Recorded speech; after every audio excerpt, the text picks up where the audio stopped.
A paz de Deus esteja com todos. É um prazer imenso estar aqui mais uma vez. Sejam todos bem-vindos. Há bastante tempo que eu não produzo conteúdo aqui no canal do YouTube, mas hoje me deu vontade e assim eu resolvi elaborar esse pequeno vídeo. É um vídeo simples, né? Um vídeo sucinto, pequeno, mas de forma prática eu vou procurar assim abordar esse tema, um tema tão importante e ao mesmo tempo polêmico, né? Eu vou aqui tratar de uma aparente contradição bíblica, onde parece que o apóstolo Paulo entra em choque com o pensamento de Tiago. O apóstolo Paulo, na carta dos Efésios, no capítulo 2, do 8 ao 9, ele vai dizer que a salvação é um presente de Deus, é uma dádiva divina, a qual nós recebemos por graça, por meio da fé, e que isso não vem de nós, é dom de Deus, não vem de obras para que ninguém se glorie. Esse ensino do apóstolo Paulo, ele encontra apoio em todas as escrituras, desde o Novo Testamento ao Velho Testamento. A salvação não se adquire por mérito, né? Isso é uma verdade inquestionável, né? Mas o apóstolo Tiago parece ir na contramão, né? Lá ele vai dizer que a fé sem obras é morta, e que Abraão foi justificado também pelas obras, Raabe, a meretriz, também foi justificada pelas obras, dando a transparecer, principalmente para aqueles que estudam sem atenção, sem olhar o contexto, qual o assunto que o autor está tratando, o que ele quer transmitir. Então dá de entender que o apóstolo Tiago está contradizendo as escrituras e contradizendo o ensino trazido por Paulo, né? Que a salvação é exclusivamente pela graça por meio da fé e não por obras. Mas quando a gente analisamos o contexto com bastante cuidado, com muita atenção, nós vamos ver que aparentemente parece que eles estão contradizendo, mas não. A questão é que ambos estão tratando de um assunto diferente. Enquanto Paulo ele trata da causa da salvação, que é a graça de Deus, que é a fé em nosso Senhor Jesus Cristo, no seu sacrifício, o apóstolo Tiago ele vai tratar da consequência da salvação.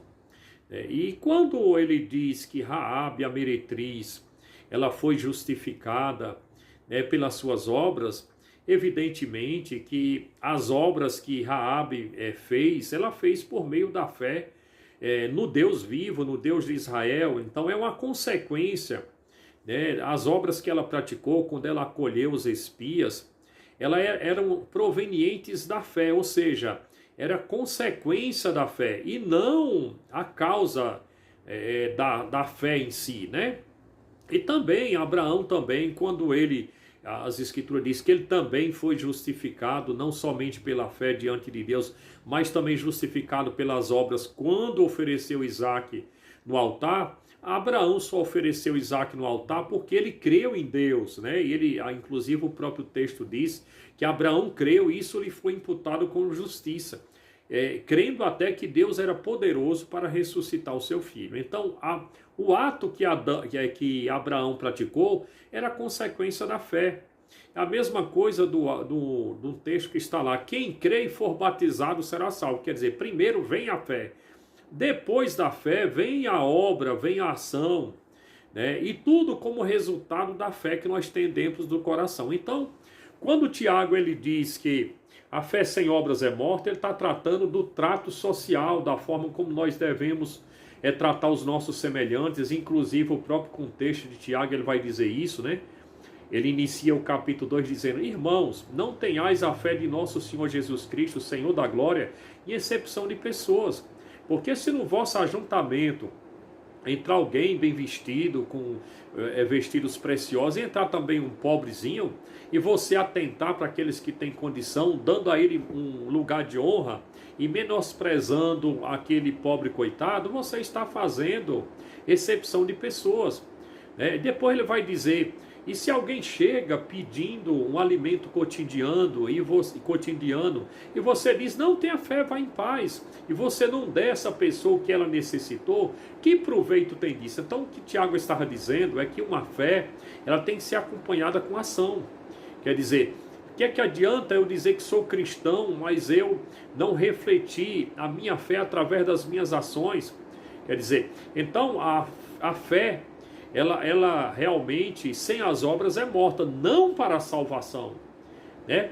Mas como consequência da salvação, porque nós somos conhecidos justamente pelo povo que deve ter amor dentro do coração. Então, as obras na vida do cristão, ele identifica o verdadeiro cristão. Inclusive, Tiago, ele vai dizer lá, nesse mesmo capítulo, mostra-me a tua fé sem as tuas obras. Ou seja, ele estava falando com aqueles que não tinham amor, com aqueles que estavam fazendo excepção, que com as minhas obras eu vou mostrar a minha fé. Então, uma fé que ela não produz boas obras, ela não salva. Por que ela não salva? Porque ela não é uma fé verdadeira, uma fé falsa, uma fé de lábios, né? É como diz o mesmo texto, né? Esse tipo de fé que não produz ação, que não produz, vamos dizer assim, resultados práticos, até o diabo tem. Então ali ele não está dizendo que quem não praticar boas obras não vai se salvar. Não é isso, porque as obras, o papel das obras é outro. O papel das obras não é salvar. As obras é resultado de alguém que foi alcançado pela graça de Deus, né? É os frutos. Enquanto a fé ela é a raiz, né? As obras são os frutos. É para identificar o verdadeiro do falso. Jesus mesmo ele disse, olha, cuidado, acautelai-vos com os falsos profetas, que exteriormente parece justo aos homens, mas interiormente são lobos devoradores. E como é que você vai identificar? Ele disse assim, pelos frutos os conhecereis, não se colhe figos de abrolhos e nem uva de espinheiro. Então as obras servem para identificar o cristão, não para salvar o cristão. A única obra que pode salvar o cristão é a obra realizada por Cristo no madeiro da cruz. Então espero que eu tenha sido sucinto os meus argumentos, que eu possa ter esclarecido esse assunto tão complexo e tão maravilhoso, né? Um assunto muito bom, é um assunto que nos dá prazer em tratar dele. Então espero que eu tenha te ajudado e tirado a tua dúvida. A salvação é por graça, não existe salvação por obra e nem salvação por fé e obras. As obras, como eu disse, é consequência de alguém que já foi salvo por Cristo. Deus abençoe e até o próximo vídeo, se Deus quiser.